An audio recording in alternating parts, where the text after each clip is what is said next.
Good day, Sir Jeffrey.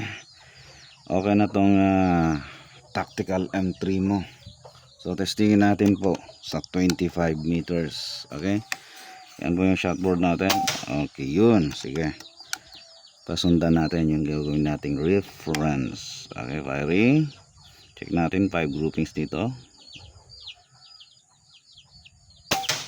Okay, pumasok.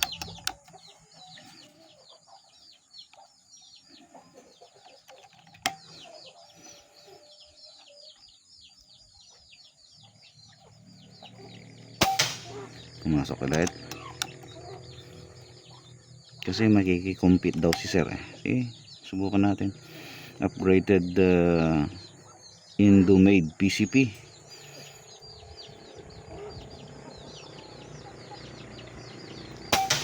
Okay, pumasok. Ika-apat na yata yun. Isa pa. Kalima.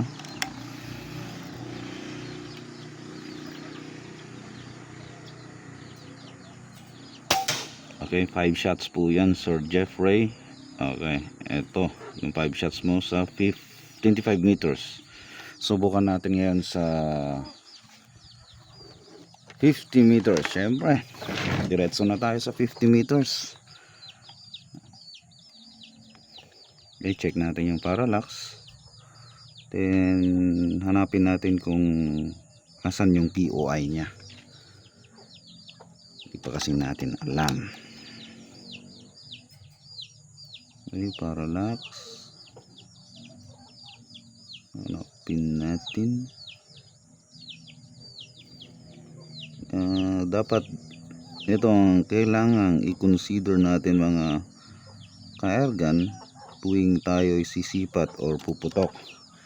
Always check yung parallax kung correct yung plane ng focus, target, scope, mata mo. Okay, check natin dito sa 0.5. oh, hit agad. Mukhang hindi pa sa 0.5. Check natin dito sa nga dito mga 8. Okay, mukhang hindi check natin sa mga around 4.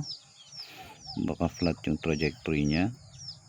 Doon natatamaan na natin mga ka-canvas. Oh, so nasa 4. Yun yung solid hit, meaning yung stem kanina yung natatamaan natin. So isa pa.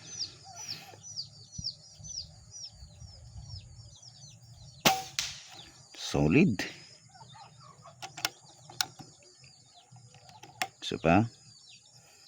Sir, kung makiko-compete ka, okay na rin to. Okay, so 50 meters yan, sir. Gumagamit po tayo ng PLW pellet from Sir Robert. Solid, sakit.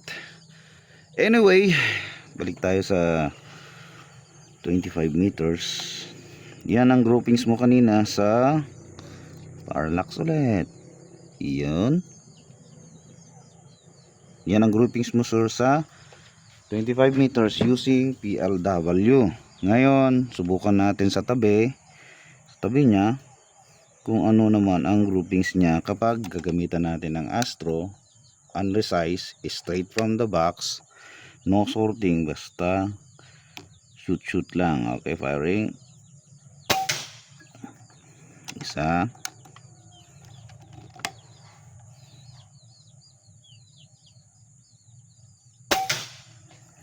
Okay, yun ang gagawin nating reference.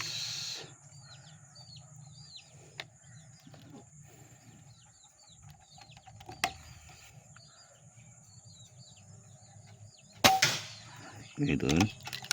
So, ba? Never mind yung nauna, ha? Ito yung si reference natin yan.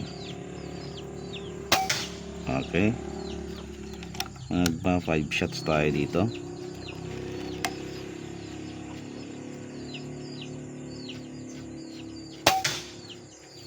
Medyo malaki-laki.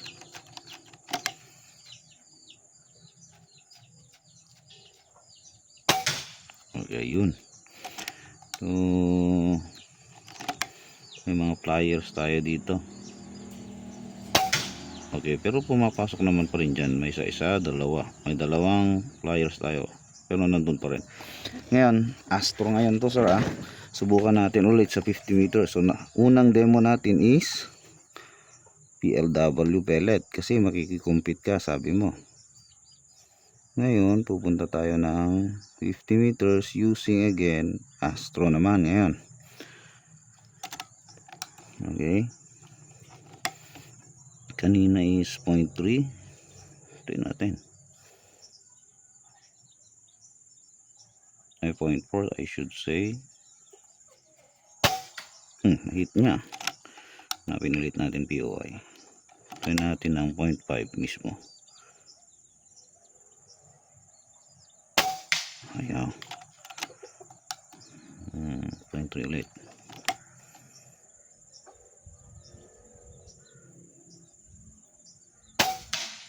Parehas sila. Medyo mababa nga lang. Parehas ng POI.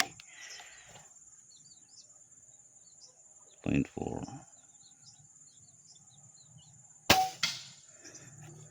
Bakit kaya? Matatamaan natin. Check natin baka dead center pa to. Baka mas flat trajectory. Try natin lang.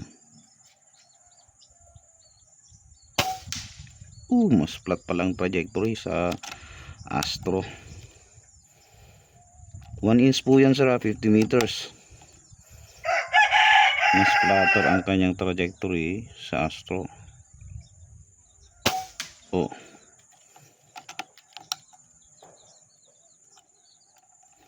So eto sir yung performance test ng bagong upgrade unit po ninyo.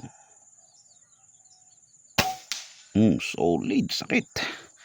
Sige sir, papakita natin tong iyong unit. Tatanggalin natin dito sa side gun. Ayun sir, ang inyong tactical M3. Okay na, okay na. Thank you sir for trusting NBAS. Ginawa na po namin lahat ng pwedeng gawin. Tinanggal namin yung barrel band. Ayun sir.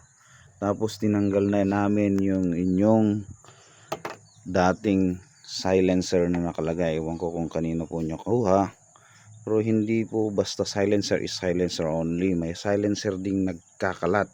Kinakalat-kalat niya. Hindi ko alam kung may problem sa loob. Sinisilip ko yung divider sa loob. Okay naman. Pero may nakikita ko siya dito sa loob na babanggahin. May agad divider. Thread dyan. Nandyan yung barrel mo. May agad dyan na divider. I think nakaka-disturb yata yun sa air. Sa turbulence sa loob. Na hahabol siguro or nadi-disturb yung pellet flight upon labas sa muscle natin. So anyway, pinalitan ko na sir. Yung silencer na lang po namin nilagay namin and nakita ko na mas sobrang mas accurate siya. So yun na lang linagay namin, tinanggal na lang namin to, gamitin mo na lang sa ibang project mo sir.